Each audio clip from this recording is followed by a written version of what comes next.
Jam mirëmbrëma e madhe për të gjithë ju që sapo filluat na ndeshni me mua Albinën, do shoqëroni në minutat në vazhdim, ku kemi kënaqësinë t'u njoftojmë se këtë javë kemi shumë personalitete të dashura për publikun.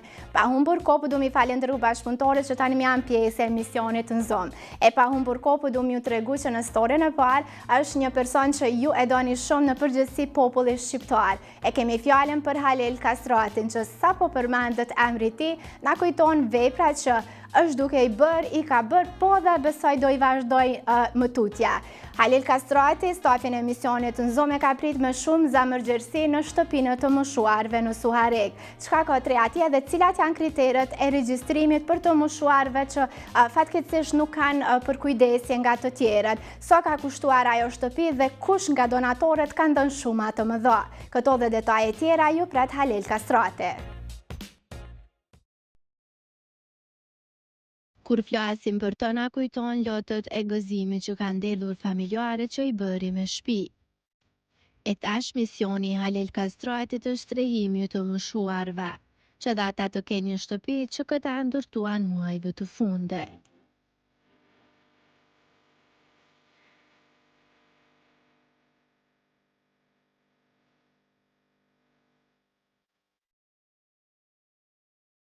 Në Zoom mori rrugë për të adresa e këtij objekti, e ju sjell pamje ekskluzive.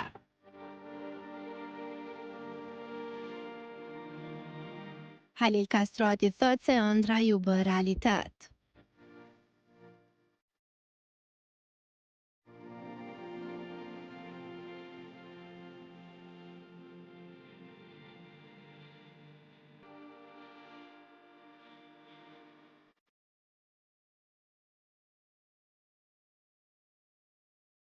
Gjigant projekti i jetës, unë e kam qumit.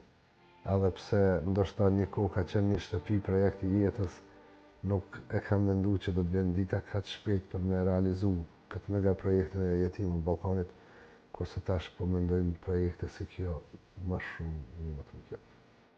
Ai për Zoom ka zbuluar se deri më tani ka strehuar rreth 1000 familja. I pyetur për idenë, zoti Kastrati thot se me qenë se vetë ka qenë mërgjimtar, ka pasur dëshirë që sapo të kthehet në vendlindje të jap maksimumin, duke bërë kuzhinë humanitare. Po si erdhi ideja për themelimin e shtëpisë së plagjve? Në aktivitetet tonë në teren, kemi pa që është e domosdoshme një shtëpi të moshuarve. Ne me një formë tjetër i kemi ndihmu duke ju dërgu pak ushqimore, ka ndodhur që kemi gjetur vdekur veç vetë. Midis dhomës. Edhe po edhe me një pako, tash pleqëria dhe lodhen, nuk mund me gatu, nuk mund me përgadit vetë. Po i dëgjojmë tani historitë e këtyre këtu çdo ditë, ndoshta ka nevojë dikush ilaçet më avon veç një gotull më avon.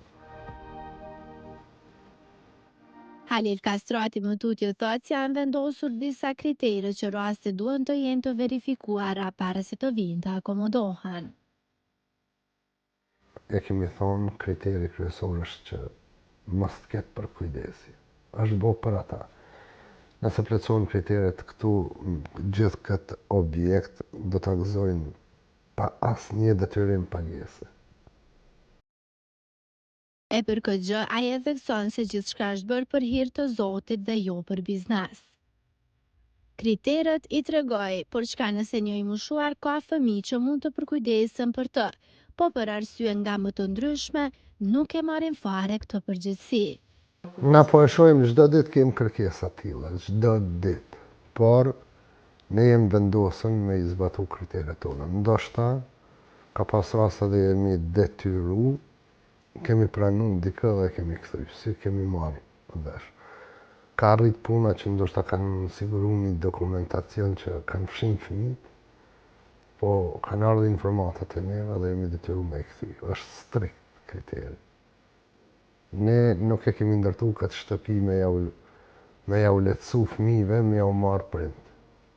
Më tutje na ka bërë me dije se për ndërtimin e objektit janë mbi 3500 donatorë, e kapaciteti i personave që zë është 250.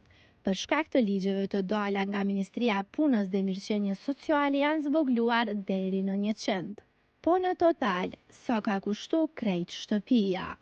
Afërsisht ka shifrën e 2.5 milionarë. Tani është koha që ai të na tregoj ambientin e këtij objekti që për qëllim ka strehime të moshuarve.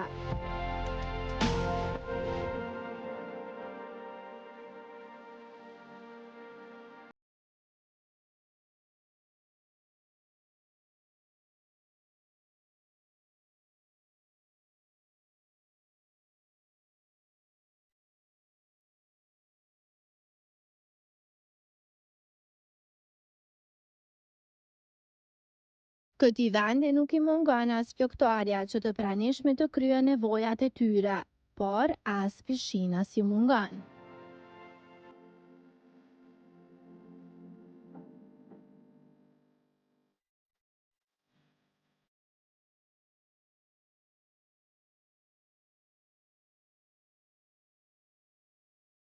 E derisa jemi të shtëpia të mëshuarve cila u bën nga shoqata e bamirësve jetimat e Ballkanit, Niko Qiri Kastroti vazhdon të na tregoj edhe disa ambiente që i ka ky objekt.